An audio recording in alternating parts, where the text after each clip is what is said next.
Russia is overhauling their conscription cycle, likely to boost efficiency, signaling a gear up for long term attritional conflict and potentially to ready the Federation for a future conflict with NATO in Europe, not just for the current conflict with Ukraine. And most people have no idea exactly what's happening and why. Just 3 days ago, Russian lawmakers in the Duma, their Congress essentially, introduced legislation to transform their military conscription from a twice yearly cycle. It's like beep, beep, animation budget, low animation budget, zero animation budget, to a continuous year-round process. This isn't just bureaucratic reshuffling. It's a strategic, conscious decision designed for long-term warfare viability to make the state more capable of prolonged warfare. Currently, Russia drafts soldiers twice annually, in spring and in fall. Those were the two beeps that I just... Anyway, but understand that this new system, they'll process conscripts every single day of the year if they wanted to. The importance lies in the efficiency gain. This would allow Russia to mobilize forces faster and more efficiently, not just for Ukraine, but for potential future conflicts with NATO, as they wouldn't have to wait 6 months for a new cycle, a new batch of conscripts. Meanwhile, diplomatic efforts in Istanbul continue to stall. Russia and Ukraine were both in the Turkish cultural capital recently. Ukraine proposed 3 critical ceasefire priorities, or peace priorities: a full ceasefire, a 4-way summit by August's end, and the return of all prisoners and deported civilians. Russia's response? Niet. That means no. 4-way summit would be Russia, Ukraine, EU, US.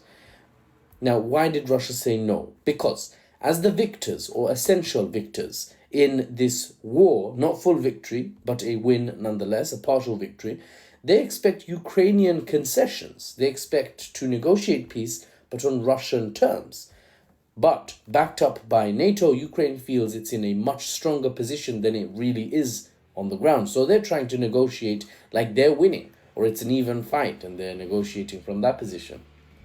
If you look at Western media outlets, the Western spin placed on it says that Russia doesn't want peace. Russia wants to carry on. Putin wants the whole of damn Ukraine. Bruv, Putin has been asking for essentially a peace for over a year now. For over a year. In some way, shape, or form, what the Western media won't tell you is they want peace on Russian terms. We'll get to what the terms are. They want peace on Russian terms, and that apparently doesn't count as wanting peace in the West. They just want everything to be on Western terms.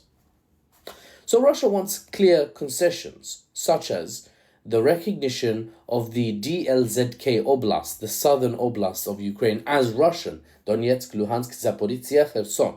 Crimea, also, they want to be recognized as Russian. And Ukraine, they want a pinky promise. We'll never join NATO. Ukraine under Zelensky says, nah bro, we still have backup, so I'm not going to entertain this nonsense, even though it's actually geopolitically quite sound what Russia is asking for. They're wanting recognition of the southern oblasts as Russian. Guess who holds the southern oblasts? Russia. For over a year, for years, these are long occupied territories that Russia is talking about. It's not like, oh, give me that. No, it's in Russian hands already, and Ukraine can't get it back. So it's a geopolitical reality that Russia is trying to make de jure, or meaning by right, rather than just de facto.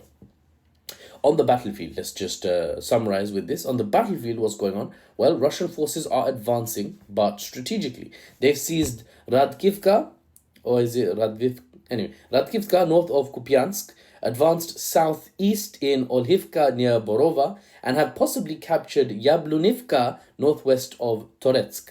Full details can be found in the Institute for the Study of War if you have ages to read through that behemoth. I think it was a solid 15-minute read. Now, with over 100,000 Russian forces operating in the Pokrovsk direction alone, as estimated by Ukrainian sources.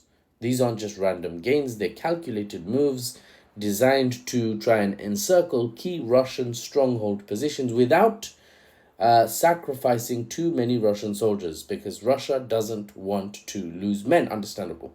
A very slow, admittedly, tightening of the noose, nonetheless, around the Ukrainian neck. Meanwhile, Rather than calling for a reasonable peace for a unwinnable war for Ukraine, the US instead just approved $322 million in military aid, including Bradley fighting vehicles. These are like infantry fighting vehicles. They're not tanks really, but they kind of look like tanks. They have treads if you want to go basic, right? Okay, fine, it's a tank. Why not? Take it, it's a tank, right? Missile systems as well, hundreds of millions, no problemo for Big Daddy Trump, because Europe's going to pay for it. Europe's going to pay for it, so it's no problem.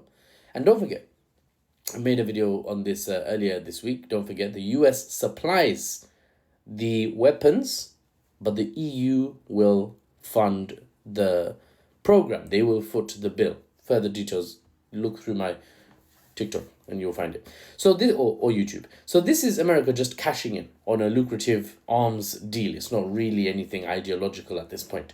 Russia's military expansion suggests Putin views Ukraine as just the beginning of a much larger geopolitical confrontation, potentially in the next 5 to 10 years. That we are prepared. What are you going to do now? He's gearing Russia up to be able to face a Western Europe that's rearmed and ready to fight. And Russia says, we too will be ready. Not necessarily because Putin is a warmonger, mind you, because it's NATO that's been expanding east, not Russia that's been expanding west. Check your facts. And Russia said, don't expand NATO into Ukraine. And NATO said, we are calling your bluff. And so Russia invaded. You know, Russia readying for long-term military capabilities might be defensive, not offensive, is what I'm trying to say. As Iran, as North Korea, as Pakistan, as China have shown, your rivals may not understand Russian or Urdu or Farsi or Mandarin or Cantonese or anyway. The language your adversary does understand, though, is the language of strength. Economic strength, especially as China demonstrates more and more often lately, and military strength, as Iran has demonstrated, as North Korea demonstrated with their nuclear program, as Pakistan demonstrated when India decided it's a big boy and wants to show its muscles.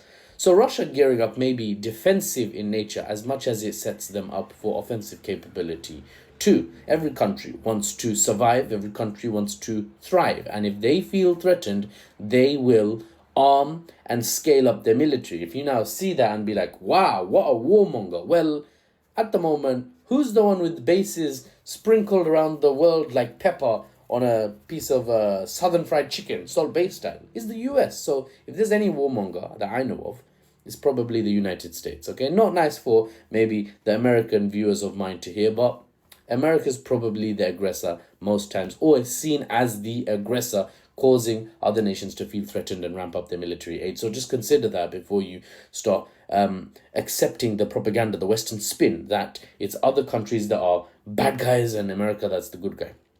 As the saying goes in Latin, sivi pacem para bellum. If you wish for peace, then prepare for war.